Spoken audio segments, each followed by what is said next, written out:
ನಮಸ್ಕಾರ, ನೀವು ನೋಡ್ತಾ ಇದ್ದೀರಾ ಶ್ರೀ ಮಾರಿಕಾಂಬಾ ಡಿಜಿಟಲ್ ಟಿವಿ. ನಾನು ಸೃಷ್ಟಿ ನಾಯ್ಕ್. ಆಸ್ತಿ ಎಂದರೆ ಕುಟುಂಬದಲ್ಲಿ ಭಿನ್ನಾಭಿಪ್ರಾಯಗಳು, ಕಲಹಗಳು ಸಾಮಾನ್ಯ.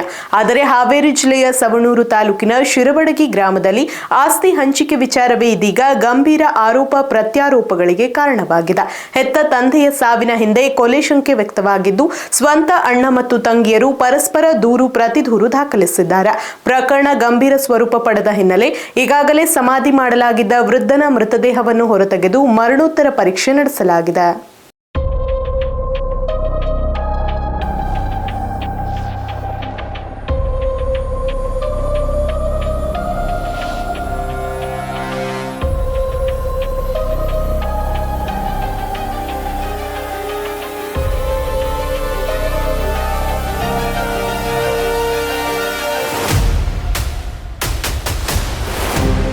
ಹೌದು, ಕಳೆದ ಜೂನ್ 15ರಂದು ಶಿರಬಡಗಿ ಗ್ರಾಮದ 75 ವರ್ಷದ ವಯೋವೃದ್ಧ ಗುರುಬಸಪ್ಪ ಬಸಾಪುರ್ ಎನ್ನುವವರು ತೋಟದಲ್ಲಿ ಅನುಮಾನಾಸ್ಪದವಾಗಿ ಸಾವನ್ನಪ್ಪಿದ್ರು.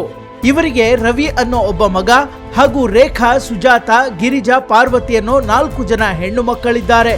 ಮೊದಲಿಗೆ ಇದು ಸಹಜ ಸಾವು ಅಂದುಕೊಂಡು ಅಂತ್ಯ ಸಂಸ್ಕಾರ ನೆರವೇರಿಸಲಾಗಿತ್ತು. ಆದರೆ ಕಥೆ ಅಲ್ಲಿಗೆ ಮುಗಿಯಲಿಲ್ಲ. ತಂದೆಯ ಸಾವಿನ ಹಿಂದೆ 108 ಅನುಮಾನಗಳು ಕಾಡತೊಡಗಿದಾಗ ಹೆಣ್ಣು ಮಕ್ಕಳು ಸೀದಾ ಪೊಲೀಸ್ ಠಾಣೆ ಮೆಟ್ಟಿಲೇರಿದ್ದಾರೆ. ಈಗ ನಿಮ್ಮ ಸಹೋದರನ ಮೇಲೆ ನೀವು ಕಂಪ್ಲೇಂಟ್ ಕೊಟ್ಟಿದ್ದೀರಿ. ಯಾವ ಅನುಮಾನ ನಿಮಗೆ? ಕಂಪ್ಲೇಂಟ್ ನಾವು ಕೊಟ್ಟಿಲ್ರಿ, ತಾಯಿ ಕೊಟ್ಟಾರು.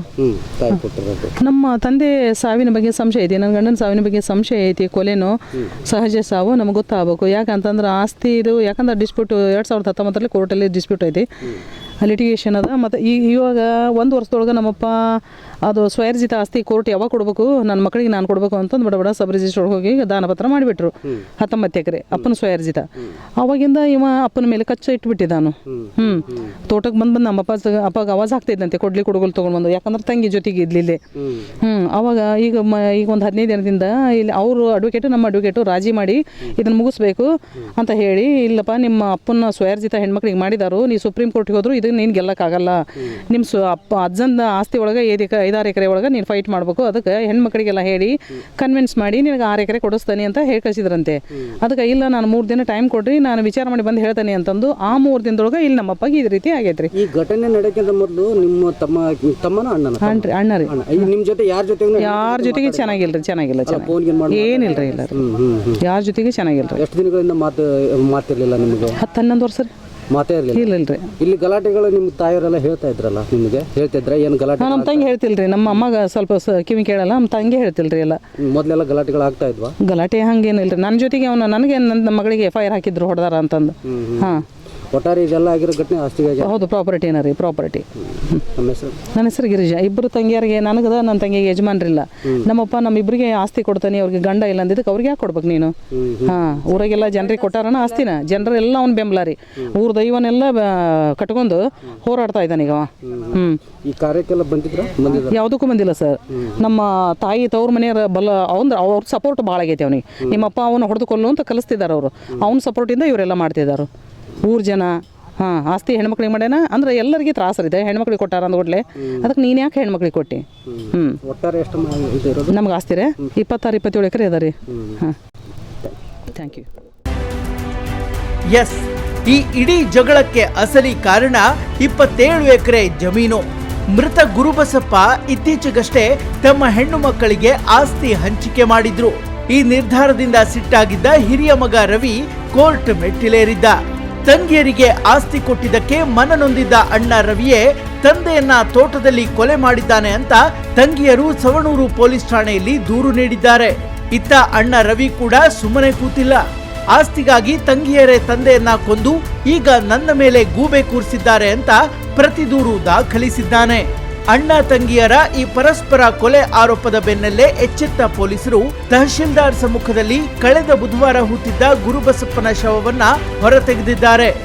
ಹಾವೇರಿ ಜಿಲ್ಲೆ ಸವಣೂರು ತಾಲೂಕಿನ ಶಿರಬಡಗಿ ಗ್ರಾಮದಲ್ಲಿ ದಿನಾಂಕ 15/6/2026 ಒಬ್ಬ ವ್ಯಕ್ತಿ ಗುರುಬಸಪ್ಪ ಯಲ್ಲಪ್ಪ ಬಸಾಪುರ ಅಂತ, ಅವನ ವಯಸ್ಸು 75 ವರ್ಷ. ಅವನು ಶೆಟ್ಟಿ ಕೆಲಸ ಮಾಡ್ಕೊಂಡಿರ್ತಾನೆ. ಶೆಟ್ಟಿ ಕೆಲಸ ಮಾಡುವಾಗ ತನ್ನ ಹೊಲದಲ್ಲಿರ್ತಕ್ಕಂಥ ತೋಟದ ಮನೆಯಲ್ಲಿ ಅವನು ಪ್ರತಿನಿತ್ಯ ರಾತ್ರಿ ಅಲ್ಲಿ ಮಲಗಲಿಕ್ಕೆ ಹೋಗ್ತಾನೆ. ಅಲ್ಲಿ ಮಲಗಲಿಕ್ಕೆ ಹೋದಾಗಂಥ ಸಂದರ್ಭದಲ್ಲಿ ಅವತ್ತು ಮಧ್ಯಾಹ್ನ 2:30 ಸುಮಾರಿಗೆ ಅವನು ಆಕಸ್ಮಿಕ ಸಾವಾಗ್ತದೆ ಅಂತ ಒಬ್ಬ ಹುಡುಗ ನೋಡಿಬಿಟ್ಟು ಅವ್ರ ಸಂಬಂಧಿಕರಿಗೆ ದೂರನ್ನು ಮಾಹಿತಿಯನ್ನು ತಿಳಿಸ್ತಾನೆ. ಅದೇ ರೀತಿ ಅವತ್ತಿನ ದಿನವೇ 16ನೇ ತಾರೀಕು ಅವನ ಶವ ಸಂಸ್ಕಾರ ಆಗ್ತದೆ. ಅದಾದ ನಂತರ ಅವರ ಕುಟುಂಬ, ಅವ್ರ ಪತ್ನಿ ಮತ್ತು ಅವನಿಗೆ 4 ಜನ ಹೆಣ್ಮಕ್ಳು ಇರ್ತಾರೆ. ಅವರಲ್ಲಿ ಈ ಸಾವು ಸ್ವಾಭಾವಿಕವಾಗಿಲ್ಲ, ಸಂಶಯಾಸ್ಪದ ಸಾವಾಗಿದೆ ಅಂತ ಹೇಳಿ ಪೊಲೀಸರಿಗೆ ದೂರನ್ನು ಸಲ್ಲಿಸ್ತಾರೆ. ಅದೇ ದೂರನ್ನು ಆಧರಿಸಿ FIR ಆಗುತ್ತೆ. FIR ಆದಮೇಲೆ ಪೊಲೀಸ್ನವರು ಮತ್ತು ಇದಕ್ಕೆ ಆ ಮೃತದೇಹವನ್ನು ಹೊರತೆಗೆದು ಅದರದ ಪೋಸ್ಟ್ಮಾರ್ಟಮ್ ರಿಪೋರ್ಟ್ ಮಾಡಬೇಕಂತ ವೈದ್ಯರಲ್ಲಿ ಮನವಿ ಮಾಡ್ತಾರೆ. ಹಾಗೆ ಆ ಮೃತದೇಹವನ್ನು ತೆಗಿಲಿಕ್ಕೆ ಅಸಿಸ್ಟೆಂಟ್ ಕಮಿಷನರ್ಗೆ ಮನವಿಯನ್ನು ಕೊಡ್ತಾರೆ. ಅಸಿಸ್ಟೆಂಟ್ ಕಮಿಷನರು ತಮ್ಮ ಅಧಿಕಾರವನ್ನು ಚಲಾಯಿಸಿ ತಹಶೀಲ್ದಾರ್ ಸವಣೂರಿಗೆ ಆದೇಶವನ್ನು ಮಾಡ್ತಾರೆ. ಆ ರೀತಿಯಾಗಿ ನಾನು ಇವತ್ತು ಆ ಮೃತದೇಹವನ್ನು ತೆಗಿಲಿಕ್ಕೆ CPI ಅವರಿಗೆ ಆದೇಶವನ್ನು ಕೊಟ್ಟಿದ್ದೇನೆ. ಅದೇ ರೀತಿಯಾಗಿ ಇವತ್ತು ಪೊಲೀಸ್ ಇಲಾಖೆಯವರು ಎಲ್ಲ ಸಿಬ್ಬಂದಿ ವರ್ಗದವರು ಬಂದು ಆ ದೂರುದಾರ ಸಮಕ್ಷ ಆ ಮೃತದೇಹವನ್ನು ಹೊರತೆಗೆದಿದ್ದಾರೆ ಮತ್ತು ವೈದ್ಯಕೀಯ ಸಿಬ್ಬಂದಿಗಳು ಬಂದಿದ್ದಾರೆ. ಅದರ ಪೋಸ್ಟ್ಮಾರ್ಟಮ್ ರಿಪೋರ್ಟ್ ಬಂದ ತಕ್ಷಣ ಆ ಸಾವಿನ ಬಗ್ಗೆ ಸತ್ಯಾಸತ್ಯ ಗೊತ್ತಾಗುತ್ತೆ. FIR ಒಳಗಡೆ ಅವರು ರವಿಯನ್ನು ಅಂದರೆ ಮಗನ ಹೆಸರು ಹಾಕಿಲ್ಲ ಅನ್ನೋ ಒಂದು ಆರೋಪ ಮಾಡ್ತಾರೆ ಕುಟುಂಬ, ಇದಕ್ಕೇನು ಹೇಳ್ತೀವಿ?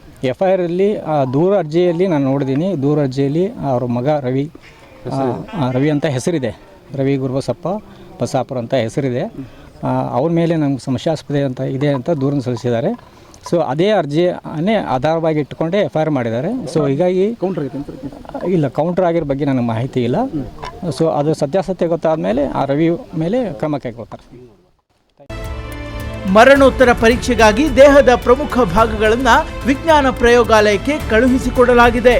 ತಂದೆಯದ್ದು ಹೃದಯಾಘಾತವೋ ಅಥವಾ ಕೊಲೆಯೋ ಎಂಬುದು ಈ ರಿಪೋರ್ಟ್ ಬಂದ ಮೇಲಷ್ಟೇ ಗೊತ್ತಾಗಬೇಕಿದೆ.